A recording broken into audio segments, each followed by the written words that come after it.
এটা হলো আমার ওয়ান্ডারিং জো প্ল্যান্ট। তো এইটার অবস্থা খুবই খারাপ, ময়েশ্চ লেভেল আছে একদম 1-2, মানে পানির খুবই অভাব। তো আমি এখন আপনাদের সামনে এটা ট্রাই করব।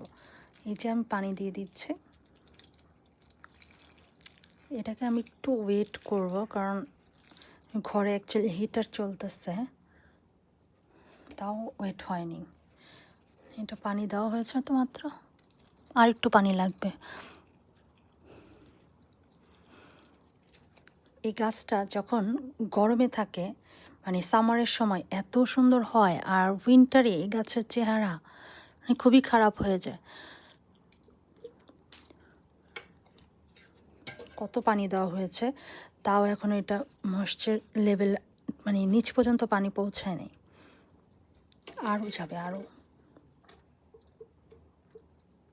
আমি চাচ্ছি একটু ওয়েট করতে, সব বেশি ওয়েট করা ঠিক না, শীতের দিন তো, বাট স্যাটারডে সানডেতে রোদ উঠবে, তো ভাবলাম দিয়ে দিই।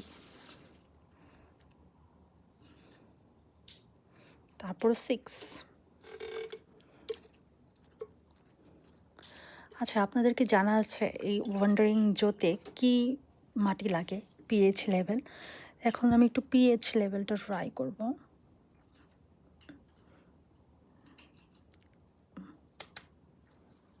পিএইচ লেভেল আছে হলো 7, মানে অ্যালকাইন না, অতিরিক্ত অ্যালকাইন না, বাট ভালো।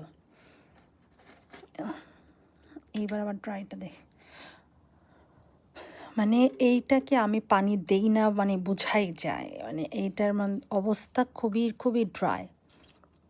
তো আমি ইচ্ছা মতো পানি দিচ্ছি, এখন ওভারওয়েট না হয়ে গেলেই হচ্ছে, বাট কি আর করার। আচ্ছা, ময়েশ্চার লেভেল দেখছেন বাড়তেছে।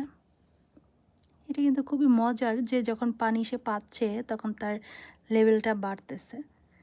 তো এ থেকে বোঝা যায় যে এই থার্মোমিটার কাজের, এবং এটা দিয়ে আপনি ঘরের মাটিরগুলোর টেম্পারেচার এবং দেখতে পারবেন। স্পেশালি আমার যে এই ক্যাকটাসটা, এই ক্যাকটাস কিন্তু একটু ড্রাই পছন্দ করে।